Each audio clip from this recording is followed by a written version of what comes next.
मित्रों नमस्कार। आज मैं आपको अपनी इस वीडियो में आपकी सोच का आपके विचारों से क्या संबंध है बताने की कोशिश करूंगा। मुझे आशा है कि मेरे यह विचार आपको जरूर पसंद आएंगे। तो वीडियो में आगे बढ़ते हैं। मैं यहाँ दो विषयों को लेकर आपको इस विषय के बारे में समझाने की कोशिश करूंगा। नंबर एक, जैसी जिसकी सोच वह वैसी कहानी रखता है। कोई परिंदों के लिए बंदूक तो कोई परिंदों के लिए पानी रखता है। नंबर दो, जो नर्क से आया है वह धरती को नर्क बनाता है और जो स्वर्ग से आया है वह धरती को स्वर्ग बनाता है। इन्हीं दो विषयों को ध्यान में रखते हुए मैं अपने विषय को समझाने की कोशिश करूंगा। यह कहावत जैसी जिसकी सोच एक गहरा सत्य झलकाती है और यह यहाँ एक रोचक परिंदे की कहानी के माध्यम से दिखाया जा सकता है। कहानी, परिंदों की दुनिया। एक छोटे से गांव में एक पुराना दृढ़ विश्वास था कि परिंदे सचमुच में सोच सकते हैं और उनकी सोच उनके जीवन को प्रभावित कर सकती है।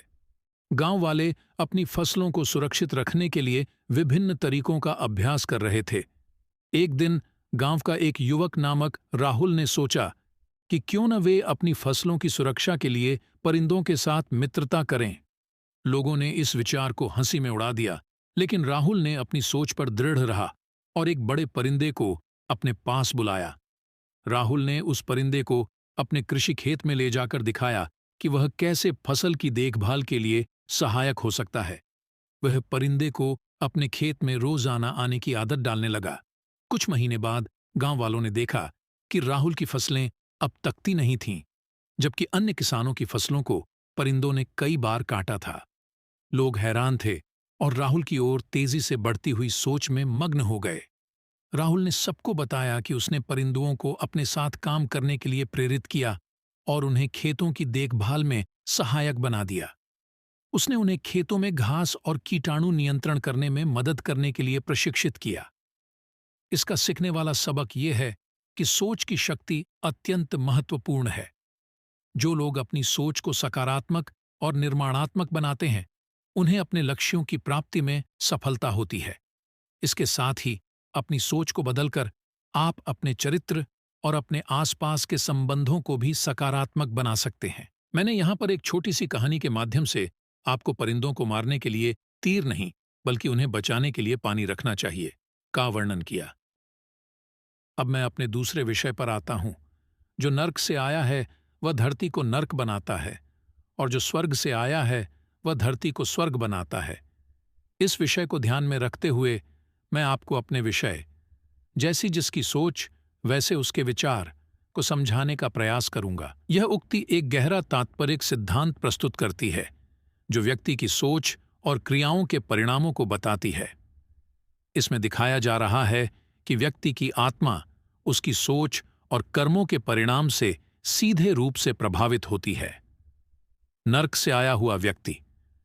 जो व्यक्ति नर्क से आता है यहां नर्क को एक प्रतीति बना लेता है जिसमें असुरी गुणों और दुर्भावनाओं का प्रमुख स्रोत होता है।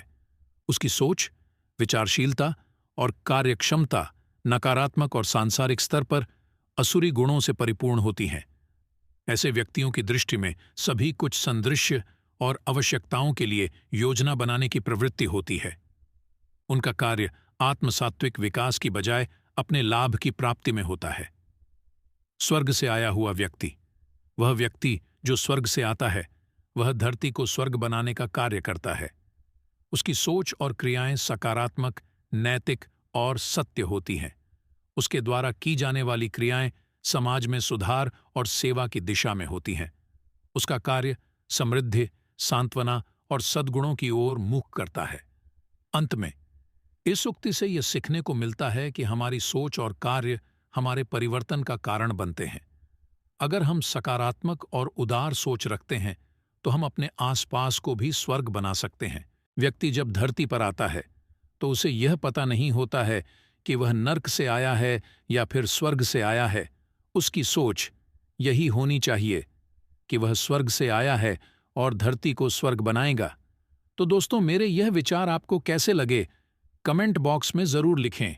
अगर आपको मेरे यह विचार अच्छे लगे हैं तो मेरी इस वीडियो को लाइक और शेयर जरूर करें। साथ ही इस प्रकार के और भी विचार जानने के लिए मेरे चैनल को सब्सक्राइब जरूर करें। मेरा यह वीडियो पूरा देखने के लिए आपको धन्यवाद। आप और हम मिलकर कुछ ऐसा प्रयास करें जिससे कि इस धरती को स्वर्ग बन सके।